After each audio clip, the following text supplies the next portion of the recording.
เป็นให้แพทย์ให้หมอเพิ่นซะจับเนาะญาติได้เฮาแพทย์แต่โอ้คนผู้บ่เป็นอยู่แล้วแต่เฮามันบ่เป็นสิเป็นได้ แม่น จุกว่าถ้าเฮาแบบมือนักมือเบาแล้วคนบ่ แม่น เคย เนี่ยญาตินั่นแหละ จุกว่าคนเคยแล้วคน เอาไว้ดอกน้อยอยู่ เดี๋ยวก็เศร้าแล้ว แม่น สู้ๆ2 นิ้วก็ได้อยู่ อดเอา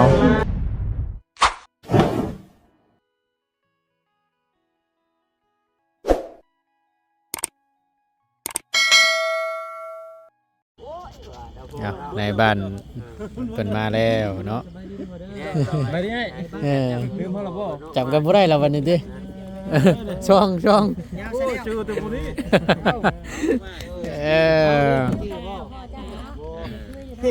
โซโลอยู่รออยู่ผู้ชายกับมันหักแล้ว เมนรวมเนาะเขาบอกว่าโดยอยู่ดีมีเฮงเอาเป็นวิธีได้แล้ว วิธีว่า โดย เป็นวิธีนะนับชื่อแท้เลยเนาะ แล้วแจ้งเขาแจ้งตำรวจเขามาเอาใบนั้นเข้าไปเบิดแล้วน้องเขามาผมก็มือแล้ว โดย แจ้งตำรวจเขามาเลยเขาแจ้งเลยทุกคน เอาสบายดีเด้อพี่น้องเด้อตั้งนี้เนาะเบื้องหลังเด้อตั้งนี้โดย เขามีสิทธิ์แต่ว่ามาอันยัด ครับขออนุญาตนิบแต่ตั้งตัวพอแล้วนี่ อันยัดบัตรเจ้าของรถเด้อ ทางไอ้เราพี่น้องเนาะ โดย เราเป็นคนประสานงานให้ทางพอไปสอบกันบ่ นับก่อนก็ได้ ฮัลโหลโอ้คอยมาหอดห้องหมอเพิ่นเหรอเด้อคอยประสานตำรวจทั้งเมืองอุทุมพรเขามาเบิ่งแล้ว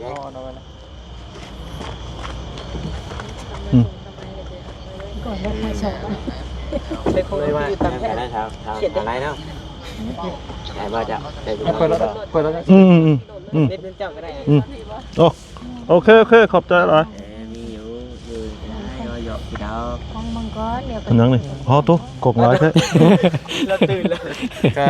มาฮู้ข่าวน้องเพิ่นได้ก็คือฮู้กันนั่นแหละเพราะว่าน้องเพิ่นอยู่ในน้ำช่วยเหลือชุมเฮาเด้ โดย ติดตามชีวิตเพิ่นน่ะนะเนาะเจ้าไปเข้าไปเยี่ยมเมืองโรงงานน่ะบ่ ไปเลยขับไปเลยก็ถามแต่ว่ามันยังเจ็บหำบ่แห้ง บ่อัน ยันยังบ่ทันเบิดดิดยาจัง ถือ เนาะ ว่าฮัก ถือว่าสรุปแล้วฮักเป็นบ่ ฮัก ว่าอย่ามึนยังบ่ทันเบิด วันนี้พอเรื่องผู้กรณีเพิ่นว่าได้ ตัวนี้นี่มีแต่ให้ข้อรับผิดชอบ โดย ให้ข้อรับผิดชอบ โดย เพราะว่าเฮาก็เฮ็ดตามกฎหมายแล้วประสานตำรวจเข้ามาอายัด โดย มาเฮ็ดบันทึก นี่เนาะ เนาะตามนั้นถือว่าภาระเฮาก็อยากเบิดแล้ว โดย เพราะว่าเฮาให้ตำรวจอายัดไว้ โดย จะมาได้ขี่จักรมาบ่ มันคิดรู้จัก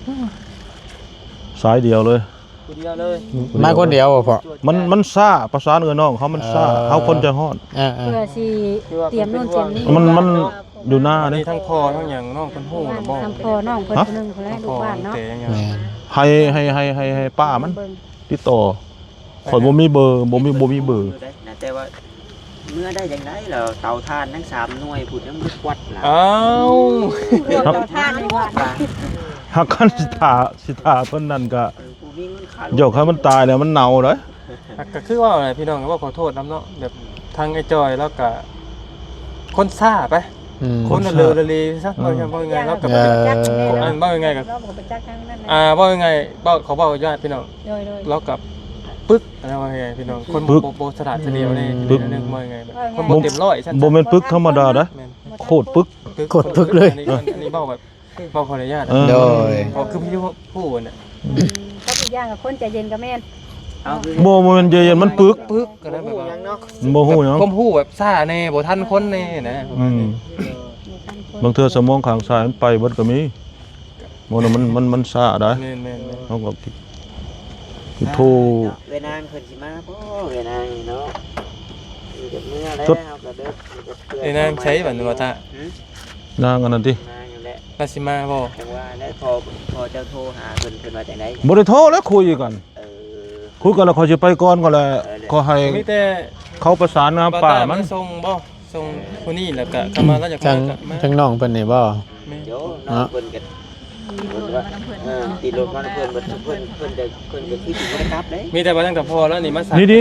รถหุ่นใดบ้านกำลังสิเข้ามาป้ามันสิมาอยู่ เด้ป้าเจ้าสิมา แต่ว่าเราอยาก ปะกงเนี่ยเอ้าแล้วสิเมื่อยามใดซุ่มว่าเขามาคันป้ามันนอนก็รถเขาก็ต้องเมื่อเขาบ่นอนดอกรถน่ะ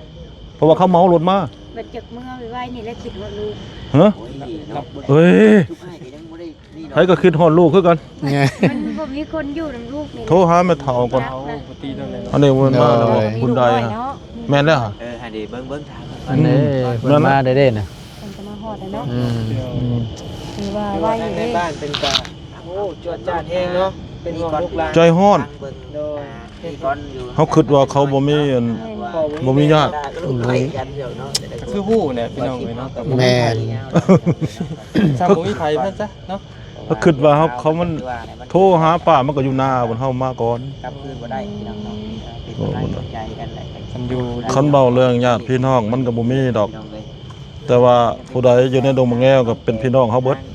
โดย เป็นลูกหลานเฮาเบิด ทำมาเอ้ยน้องเนาะพี่น้องเลยพ่อกันแบบ คิดไม่ถึงเลยเนาะพี่น้อง สิว่าจังได๋คำน้องก็คือน้องมีปัญหากันเห็นกินนี่แหล้วเรื่องราวกับเขาน้องตุ๊ก อื อื ม ม ติ๊ก ญาติพี่น้องกันเนาะ ผู้นุ่งอยู่เฮือนน่ะก็คือเห็นนั่นแหละผู้ เออ สามมือถึงออกมาจากป่า โดย จักไปไสติ ก็ขอสิซ่านะจังหน่อยขอแล่นไปแข่งแฮด อืมว่าทั้งเจ้าของเรียนกับพุ่นกันบ่ เขาเอารถไว้ โดย เดี๋ยวบอกเขาเอารถไว้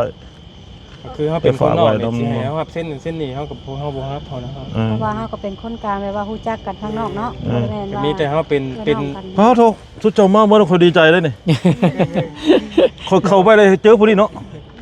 โอ้ มีแต่ว่าเขา ไป ทั้ง หมอเพิ่นถ่าย ทั้งบ่ยาวเนาะพี่น้องเลยแล้วว่าหมู่ครูทั้งน้องนุ่งแต่ละคนก็เป็นในด้านสะพานบุญเป็นกระบอกเสียงอีกกระบอกหนึงเนาะก็ถ้ามีพ่อแม่พี่น้องอยากคิดอยากซอยน้องเพิ่นนั่นแหละก็ยินดีพี่น้อง เออ ก็คือมันตัวกันบ่ได้เลยพี่น้องอันนี้คือตัวกันบ่ได้คือ บ่ได้แล้ว ขาขาดดีๆเด้ แม่น จน จนมาทุกอย่างยังมาเขายังมาเพิ่นตัวเฮาเนาะอันนี้มันตัวกันบ่ได้คือ ถา ขาม หม ขาด อแล้วแหละหอยตะ ขา แลง มันคือเห็ดนั่น อั เนาะ นนี้เนี่ยแบบตัดบ่เหมาะเลยตัวนี้กรณีนี้ เขาว่าหมอว่ายังเบิ่งอาการมาเอื้อนเลยพุ่นแล้วหมอใหญ่เข้ามา อันนี้มันก็มีแต่หมอน้อยหมอใหญ่ก็ ตอบว่าสิเฮ็ดบ่ได้เนาะ หมอใหญ่เพิ่นสิให้คำตัดสิน ถ้าว่ามันหักในคอเข่านี่นี่ก็โอกาสตัดสูงทาง จัง นั้ ว่าน บ่สูง จักเขาสิเฮ็ดจังได๋ เพราะว่าของข้าวมันสิรักษายากเนาะ ค่อยเข้าไปถามหมอเขาก็ว่ามันบ่สุดนำหมอใหญ่หมอใหญ่มันบ่เข้าได้กลางคืน คะแนนในขาน้อยเฮาขาพี่แข้งนั่นนี่ได้อยู่ เพราะว่าการ เล็กลามยัง การสิผ่าตัดเคสแบบนี้มันต้องเขาได้ประชุมกันคักก็ยังได้ แม่น เออก็ถือว่าโอเคอยู่ของหมอ มี นี่ แผนมาก่อนจังผ่าตัดได้ เออเพราะว่าปีกายเขาก็ไปเอาคนมาแต่สระบุรีพวก วันนี้พัว เอามาผ่าตัดอยู่นี่ พัวแล้วที่ใส่ อยู่ใน อยู่ในบ่ นั่งอยู่ในบ่ เอา อยู่ในเมียเราบ่ เห็นอยู่ในบ่เลย แล้วอยู่นี่แล้วก่อน ตอนเราไปจ้องเบิ่งเมื่อกี้ ข่อยก็ยังบ่ได้เข้าไปสร้างข่อย แม่นอยู่นี่นี่ เอา นี่ ขัดโต ใจ บ่ น้องเป็นอยู่เนาะ อืม บาปเลยพี่น้อง ข่าวบ่ได้ มันเสือกมันจะมากิ้วอยู่บนขาดอยู่บนกิ้วเนาะ ขาดวันอันพับเลยแม่นบ่ ขนองพับเนาะบ่ดีมันรดยากแต่ใดน่ะ นี่บ่ แม่นอยู่ น้องพับเลยนะ เดี๋ยวนี้เขามีแต่ว่าดึงให้มันเข้าล็อกมัน เอา แล้วเขาโทมบ่ให้มันติงเด้ โดย อ่ะเขาดึงให้มัน คล้อง เหี่ย มันไว้ก่อนเนาะ แต่ว่าตอนนี้นะ มันขี่กันจังซี่ มีไผบอกบ่ มันหักแล้วมันสรุปลง นี่แต่ว่าตอนนี้ได้มีไผบอกน้องเพิ่นบ่คำว่านั่นก็อย่าพาบอกนะ ไผหมอบอกเพิ่นจักไว้แล้ว ผมจักบ่เลย เออ เพิ่นสแกนแล้วหมอก็บอกหันเลยมันบอกมาน้องนะขาหักแล้ว แม่นฮักเลย ก็ยากนะในที่ว่าทำมาท่านได้ฮู้ด้วย นี่ว่าทำใจบ่ได้เนาะ โอ้ยหายปื้ดเลย จำเป็นแล้วเนาะจำเป็น เฮ็ดได้เสร็จเนาะ จำเป็นเด้อ แม่น กระบะพี่น้องพี่น้อง จะดูตนพี่น้องไงสิว่าจังได๋ แล้วก็บ่มีไฟเนาะ แม่น ดูตนอยู่ ครอบครัวก็บ่สมบูรณ์แล้วยังกระโตตัวเองบ่ โซก็ยอเสือกมันจะขาดบนกิ้วรถเขา บ่กับอีกอย่างก็น้องเพิ่นก็หาพักผ่อนบ่เพียงพอเนาะเฮ็ดบุญก็3มื้อแล้วเนาะการที่ว่า ก็มีส่วน กะเกียมเนาะ ส่วน เพราะว่ามีส่วนน้องเพิ่นก็แบบ มีส่ เบิ่ ว ง น หน้าตาก็ตอนที่เฮาสิกลับเนาะสามีเนาะ อืม น้องเพิ่นก็อยากซึมๆในแบบคือห่วงนอนแต่ใดแต่หนึ่งนะ มีเรื่องมีงานมีวันแล้ว มีเวียกมีงานนี่ อดหลับอดนอนเนาะ เดี๋ยว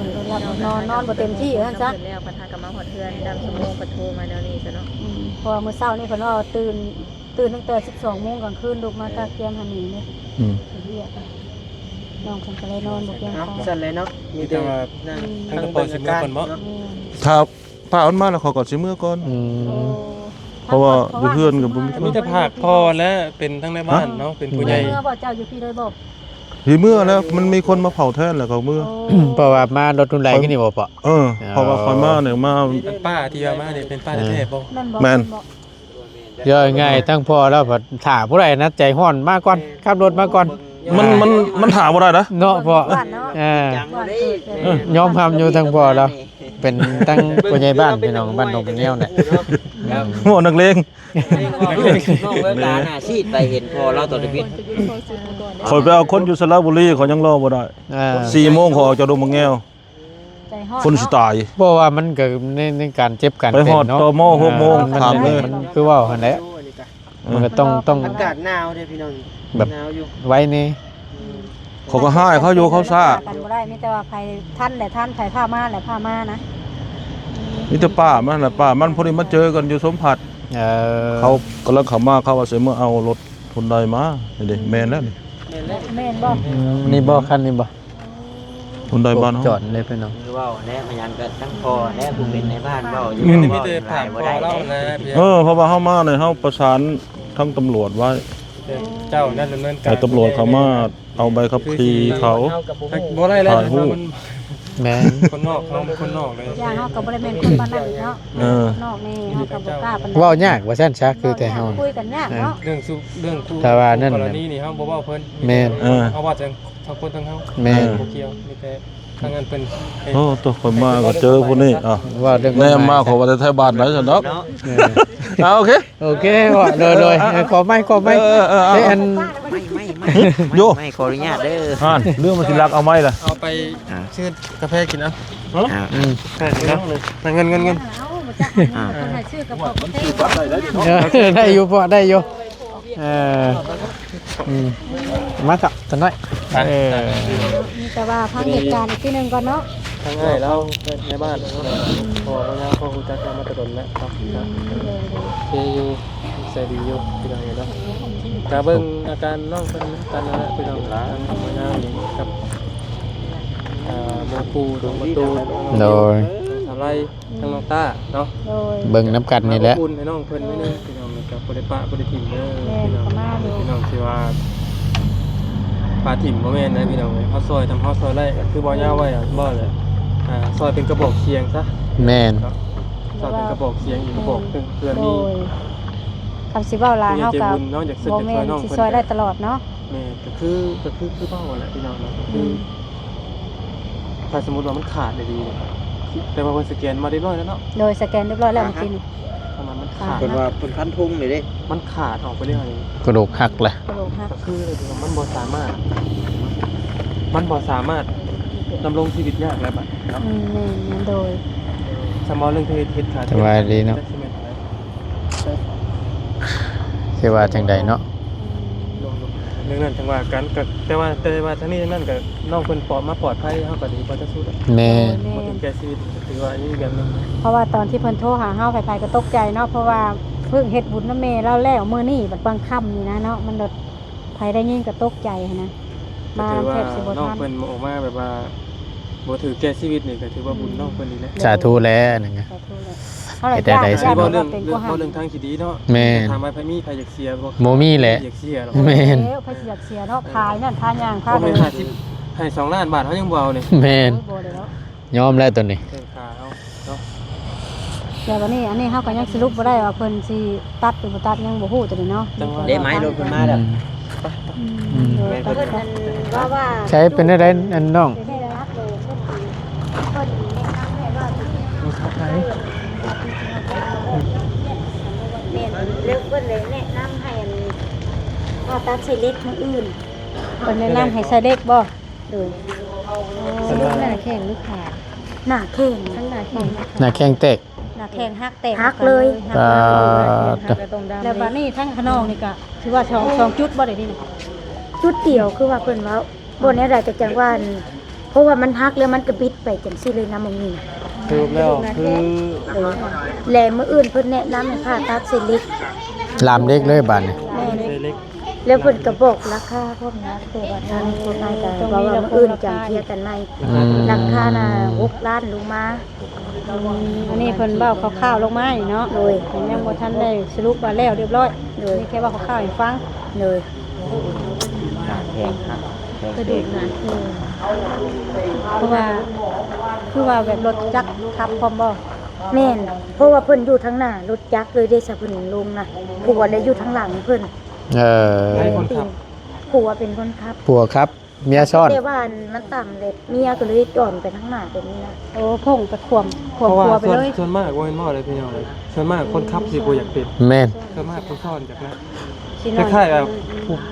ผู้เขาขับเลยเขาเบิ่งทาง เฮาระวังเด้ ระวัง เ วัดผู้อยู่ทางหลังนะบ่ได้ยังมีแต่ขี่ไปอย่างเดียวเลยเนาะ แม่น กระบะเลยเนาะ แต่โดนๆพี่น้องเอ้ยโอ้ยเนาะ อ๋อมีแต่ว่าตอนนี้ป้าเพิ่นมาฮอดเมื่อกี้นี่เนาะ นี่เข้าไปได้น่ะ ก็เราเอาไปแล้วจ้ะ เออ โอ้เราก็บ่มีไผเนาะจักสิเพิ่งผ้าไผเนาะ แม่สิว่าได้ เป็นนะครับ เป็น เป็นหมู่ หมู่คู่กันบ่ บ่ เอ หมู่ อ แต่น้อย หมู่กัน เออใช้อันคือมืดแต่จะได้เปิดนี่ ตอนแรกข่อยว่าอาศัยจุงเจ้าเจ้าอาศัยของข่อยบ่เชื่อ เนี่ยมันเอ้ย โอ้ยเอาบ่เป็นหยังข่อยก็ลองปิดลองเบิ่งว่ามีดอกไฟอยู่ว่ามันแจ้งปิดไว้ยังมืดซ้ํ พากไปยังมืดในเลยพี่น้องเลย เพราะว่ากลางค่ำคืนตอนนี้ก็แม่น9:00น 8:00 น 9:00 นแล้ว แม่น แต่รู้เดินผ้า ผ้าบ่เปาะเออ ใส่เล็ก ใส่เล็กเอาบัดนี่ ใส่เล็ก รู้ได้มันได้ผ้าใส่เล็กบ่ ที่ไหนขา หน้าคาเลยบ่เปาะตัว สองหม่องบ่หรือว่าหม่องเดียวพอ พวกเขานี่บ่ครับ คือล้ำขาเลย มันผิดหู บ่ โอ้โหคือเขาที่ไข่มักบ้ายแบบมันรุดโบก เออ เป็นแท่งและคันฮักเลย เขาสิพาตัดใส่เล็ก อ่า ผ่า ตัว ตัดใส่เล็กเลย ประมาณ7-87-8ล้าน เฉพาะเอาเขาเนาะบัดเช้าแล้วเมาออกอีก ต่างหากเนาะ ต้องแห้งอีกเนาะต้องได้พาใหม่ หมอผู้ห้องอเมริกันเขาแจ้งมาแล้วนะ ว่าเนี่ยได้พอ ต้องได้พาใส่เล็ก โอ้ถือว่า เรียบร้อย ดีกว่าได้ตัดเนาะ ใครกลัวยุ่ง โอ เดี๋ยว เค ว่าตัด ยัง เนาะ ใครอยู่ ยังดีแต่บ่ได้ตัด แม่น โดยคือว่ายังจอด หน้ามันไปกระดูกมันจอดมันยังไปกัน โดน กลับมาเนี่ยปกติได้ เอาออกแม่น เอาได้ออกก็ได้ แม่น อาจจะมันก็สิใช้เวลาอันนี้เนาะ แม่น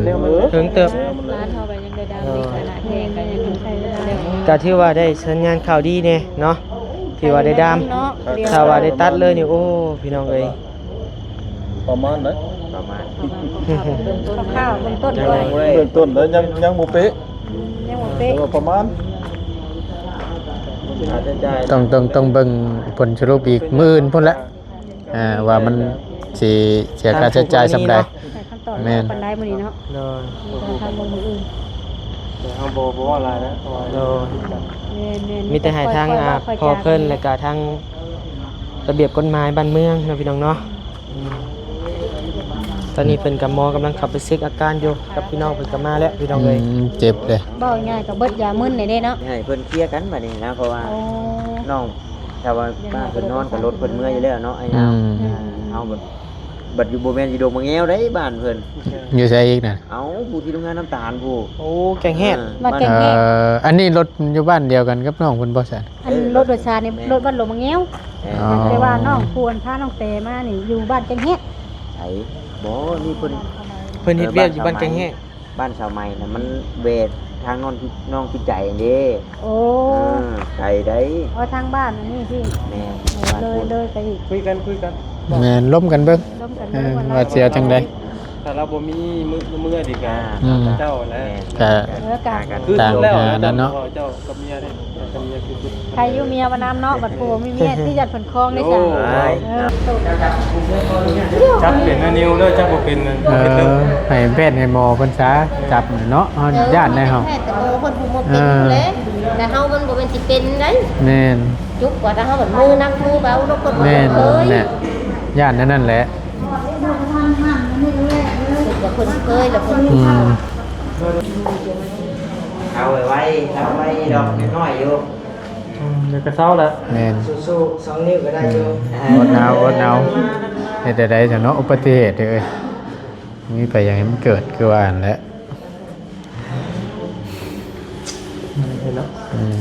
แกบ่ถือไปบ่ถืออันบ่จักคือว่าแหละพี่น้อง เพิ่นก็พาไทยแล้วให้ไปไทยรอบเนาะ อันนั้นได้สาว เอาพี่น้องเนาะออกมาอยู่นอกไปแล้วพอดีทั้งผู้เพิ่นผู้กรณีก็ยังโดย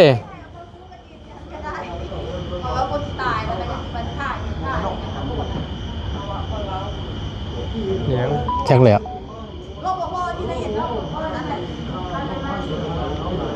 มีคุยกันอยู่พี่น้องเอ้ยเนาะเดี๋ยวจังใดก็จังว่ากันเนาะพี่น้องเนาะ